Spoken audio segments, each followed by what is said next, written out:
Now, there is a question. How did Hawa, or Eve, may peace be upon her, come about? It's a very interesting question, and it has a beautiful answer. According to some of the narrations, Adam alayhi salam was the only species, the only of his kind, mankind, one. There was no one else. Naturally, he was feeling lonely because the angels, there are so many, there are so many, me, I'm only one. So he used to want company. He used to ask Allah for company, something that would grant him comfort. One day when he got up, he noticed someone looking very similar to him. What do we learn from this? A woman was given to a man as a gift after great prayer. MashaAllah. So we ask Allah subhanahu wa ta'ala really to make us from those who can appreciate that and who can understand it. Because many people forget this and they don't realize that this woman was actually a gift. But let me quickly also remind the sisters, live your lives in such a way that you are like a gift, not a burden. Ameen.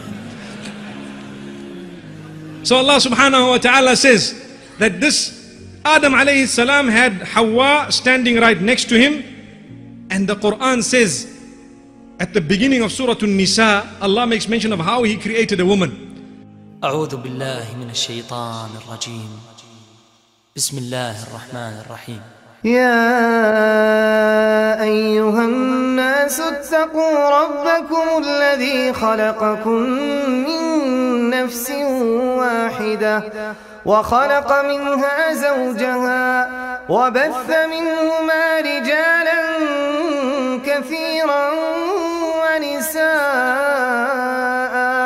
واتقوا الله الذي تساءلون به والأرحام إن الله كان عليكم رقيبا.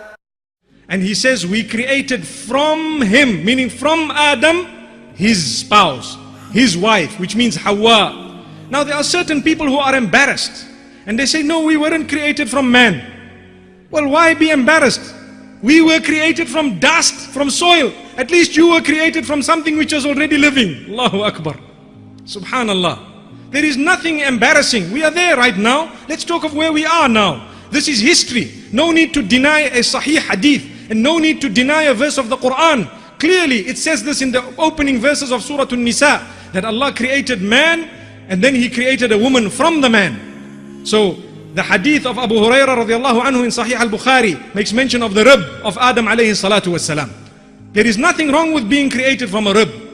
And when the hadith speaks about how a rib is bent and how the top of it is bent, and if you try to straighten it you might crack it, so be very, very careful how you treat your women. I think a lot of the women don't understand that hadith and they take it personally and they take it wrongly. They think it's an insult. Wallahi, it's not.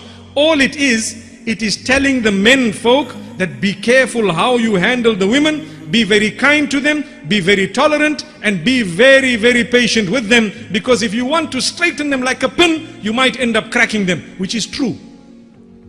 You can't have your wife exactly as you want. No two human beings are the same, not at all. You know, when I was young, we were always told the 5 fingers are not the same. One day my dad came along and he says, well, if you make an effort, they can all be one. You see, you need to bend one and change the other one and do this to the other one, then you get all of them in one line.